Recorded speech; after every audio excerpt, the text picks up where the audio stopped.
For a long time, narrative in video games wasn't a high priority on the task list of many developers. And it makes sense. Games need visuals, code, systems, levels, and audio, among other things, to properly function. When one or more of these aspects is missing, the creator is either targeting a very specific and unique design, or not making a very good game. However, many games have been able to succeed in spite of not having any semblance of a story, let alone much writing whatsoever. For this reason, among others, writing for the first few decades of game development was assigned to a member of the team that was otherwise focused on another portion of the game entirely. More recently, some of the biggest games in the industry have their narrative cited as one of their best aspects, and in some cases are the primary reason they have impacted so many players. But what caused this dramatic shift? Obviously, over time, as a relatively young medium, patterns and methods of making video games have and will continue to change at a rapid pace. In this case, as development teams expanded, more and more developers were hired as dedicated writers. As such, more consideration was given to creating overt stories, and games were able to be planned around developing characters for the entire length of their runtime, while hitting certain narrative beats. Still, most games only used one or two methods to tell these stories, and were usually fairly simple action movie plots, featuring characters that, while tough and cool, were typically unrelatable to the average player. There was room in the market for games with a more serious and grounded tone, and Naughty Dog proved that when it released The Last of Us in 2013. In recent years, Naughty Dog had become known for their Indiana Jones-inspired blockbuster Uncharted series. The trilogy of games had built up the studio's reputation for polished set-piece gameplay, high-fidelity graphics, and notably quite good dialogue for games of the era. Uncharted was very much still a series of its time, though, with a clear focus on high-octane action gameplay over well-developed themes and characters. Off the back of this trilogy, Naughty Dog game directors Bruce Straley and Neil Druckmann led the initiative to start a new IP with a tone that could be starkly contrasted with the studio's previous works. Many stories can be divided up into two types, comedies and dramas. As was typical in the industry at the time, Naughty Dog had become experienced with developing comedic games, including the Uncharted series and their previous works. The shift to a more dramatic tone in The Last of Us required several notable changes in various aspects of the game's design. Uncharted's combat is very much like a third-person Call of Duty in many aspects.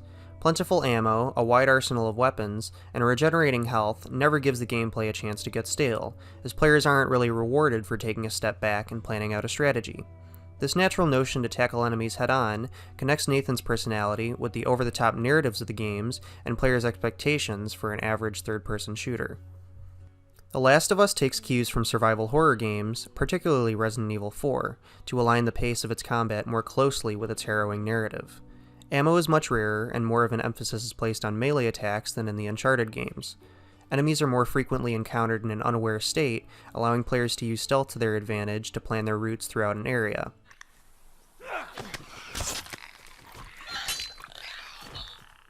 Regaining health involves crafting first aid kits that require resources which take time to gather, then more time to turn into a kit, and even more time to apply, putting several barriers in the way of a reliable healing source.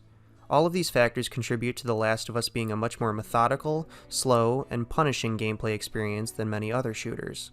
This aligns the pacing of the gameplay with the themes of the narrative, allowing players more time to see Joel and Ellie interacting than they would otherwise. Which is very interesting, because many players didn't consider games to be very good at connecting gameplay and story up until this point. The most dreaded term in games criticism was even levied against Naughty Dog's own Uncharted games. Many noted that Nathan Drake's endlessly quippy and upbeat dialogue consistently comes into conflict with his penchant for murdering anything with two opposable thumbs. Whether as a direct response to this critique, or simply to serve the narrative, the designers of The Last of Us made sure to have Joel understand and feel the consequences of violence straight from the game's opening. Justifiably, this colors his perspective for the rest of the game. Whereas Drake seems to revel in violence, Joel is numb to it. He understands its purpose, especially in the circumstances he lives in, but it has deadened his morals and influences how he sees the world and everyone in it. This runs counter to the characters in many games, where the story takes a backseat, and the player character is painted as a remorseless killer, and that's as far as their depth goes. And the player is immersed in Joel's point of view, not only from his actions and actions that happen to him in cutscenes, but also the visceral nature of violence and combat. Melee attacks feel heavy, being animated with a long wind-up and quick execution, with appropriately gruesome results for the recipients. Violence feels more real in The Last of Us than other games where enemies are shot from a distance and UI pop-ups are the primary indicator of success. I mean, this is a game where you're taught to shoot by killing a man stuck under a cabinet and pleading for you to end his life so he doesn't turn into an infected. Contextual environment kills apply the same principles to similarly gruesome results. This provides the player with satisfying feedback for their actions, while also helping them to empathize with Joel as the violence quickly becomes normal over the course of the game's dozen or so hours. Enemies themselves are more than simple shooting gallery targets, making them feel like true threats that seemingly have minds of their own. Hey man, don't do anything stupid, alright? You're gonna pay for that! They do have paths they stick to when the player is stealthing, but when combat starts, they're able to flank the player and change behaviors when the player engages in certain actions, like reloading. The decision to not lock the player into cover allows them to adapt to enemies just as quickly, making gameplay feel like a tense cat and mouse sequence. Not pausing the game when switching and crafting items adds to this tension, as players can't hide in a user interface to save them and fill up on health and ammo. Ellie's AI is notable too in that the developers didn't want the entire game to feel like an escort quest. She can be boosted into areas Joel can't reach to help him progress, and in combat she can call out and distract enemies. This causes her to seem more real and less of a burden in gameplay, and together with the adaptive enemy AI, makes gameplay feel like it's constantly changing as opposed to the static fights in a traditional cover shooter. Music in The Last of Us is a notable contributor to the game's tone as well. The difference between the game's music and other action games of its era can be heard when comparing it to the theme of Naughty Dog's last blockbuster series.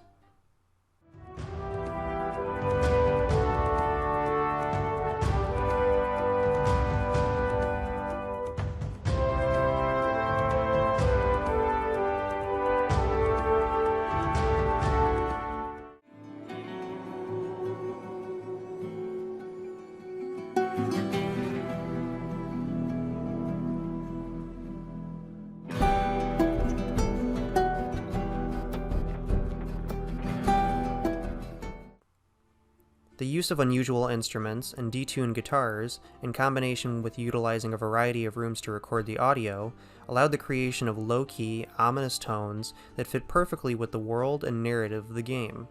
In this way, the music of The Last of Us uses subtlety in a similar fashion to its storytelling and characterization.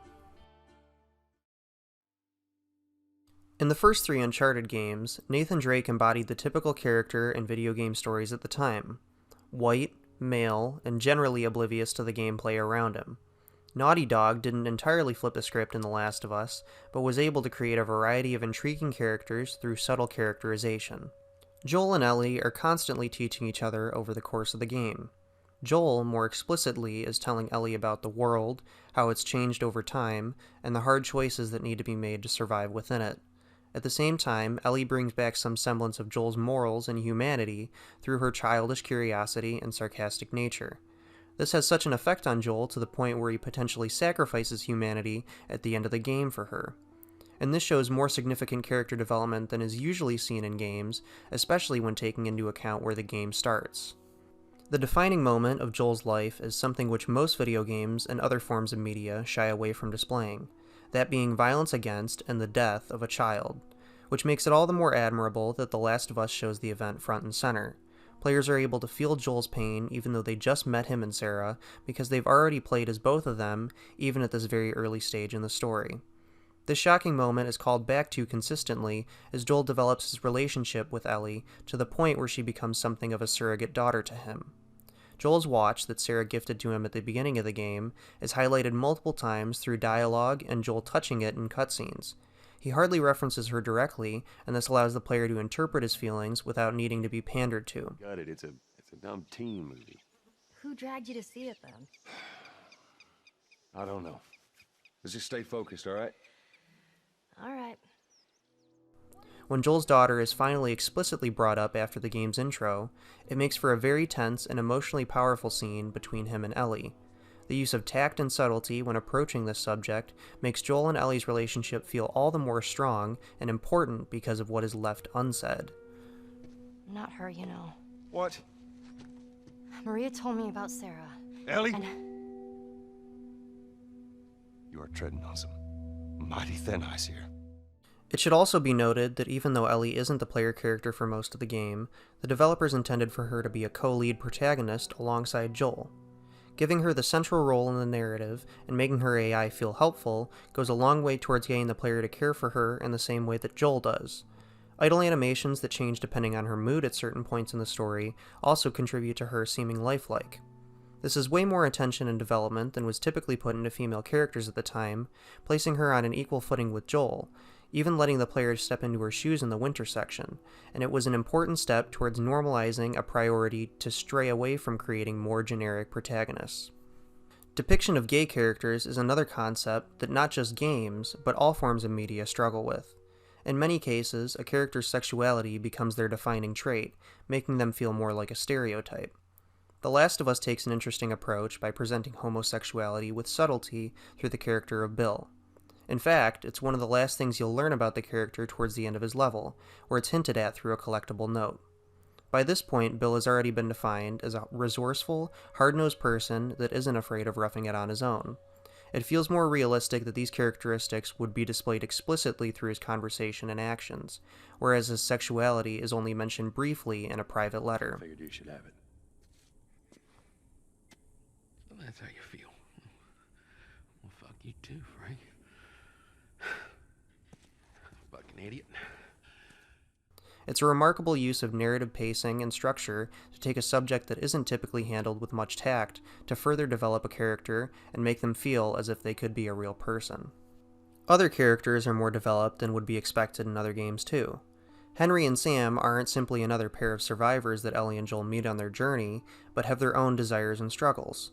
They provide a reflection for the main characters to look at that allows them to be introspective about their own relationship and the brutality of the world as a whole.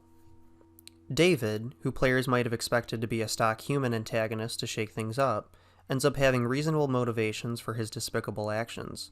While the player, Joel and Ellie, might not agree with how he goes about things, they can absolutely understand his perspective because of the lengths they've been willing to go themselves in a morally gray environment. It's through direct cooperation and subsequent conflict with David while playing as Ellie that enhances this sympathy towards him, something that can only be achieved through the medium of video games.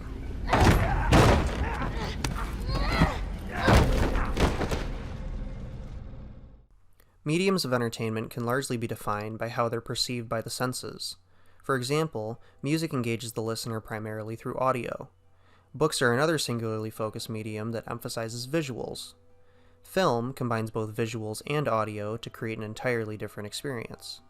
The recent advent of video games takes the familiarity of film and brings another sense into the mix, touch. Now, while each of these mediums can offer specific experiences, games are uniquely able to utilize aspects of all the others, in addition to allowing people the ability to interact with the experience themselves.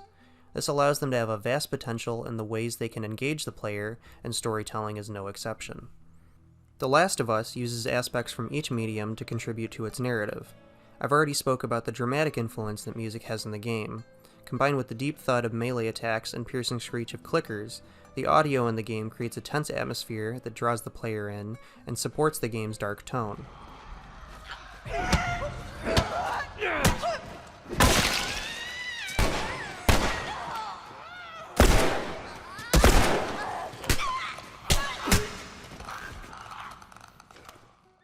Collectibles in the environment allow players to get an eye into the perspective of various survivors as they trek across the apocalyptic United States, like how many books provide a look into the point of view of the author. Perhaps the most prominent use of storytelling in The Last of Us is through cinematics that are directly referred to as movies in some of the game's menus.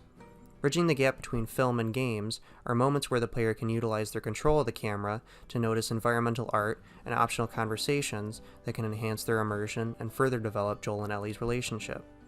More unique to video games, though, is the use of mechanics to directly draw in the player more deeply during certain moments of a story than is possible in any other medium. Although I've talked about how The Last of Us uses its gameplay subtly to support its tone, it rarely does this with immediate impact in its narrative. In fact, one of the few moments in the entire game where the player is engaged in this way is one of its best. After Ellie's encounter with the cannibal David, she's in a reasonably distraught headspace. Since the player primarily controls Joel, it can be hard to convey these emotions through conventional cinematics or optional conversations. Instead, after the player positions Joel to boost Ellie up a wall like they've done many times in the past hours, this happens. Here we go.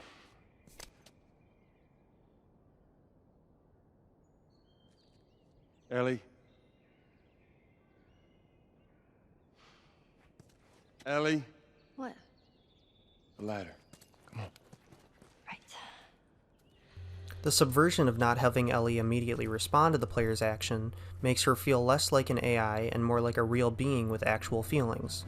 This was a more powerful moment for myself and many other players than most of the cutscenes where there's zero agency or input from the player. Now, this moment did take hours of repeated interactions over multiple hours of gameplay, so it's understandable that they might not happen that frequently. It is notable, though, that most mechanics like the survival horror elements serve to build on the tone of the game's world, and outside of a few key moments, very few actually support the overarching narrative itself. It feels like a missed opportunity, and one that games have continued to expand on, to utilize mechanics to make key narrative moments more impactful on the player. Which brings me to cutscenes. The Last of Us contains over 90 minutes of these non-interactive movies, making up nearly 15% of the game's runtime. Unlike mechanical storytelling, the implementation of cutscenes in games has only increased since the original release of The Last of Us back in 2013. Much of this use can be attributed to technologies like motion capture becoming more advanced and cheaper over time. It seems reasonable to conclude, however, that the extensive amount of time taken up by high-production cutscenes in such a high-profile game raised awareness in the industry of their potential as a storytelling tool. The critical and commercial success of The Last of Us is no doubt due to the quality of its narrative, and there's no doubt that the narrative is in large part told through cutscenes. Cutscenes are important in that they are used for specific emotional moments where it's important to look at a character's face to distinguish how they're feeling. This can add weight to certain story beats as players are able to more deeply understand the behaviors and reactions of characters in a video game story.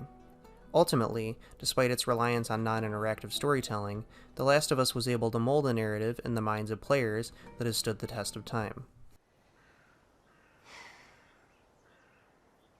It can't be for nothing. Nearly a decade after its release, the influence of The Last of Us can be felt everywhere.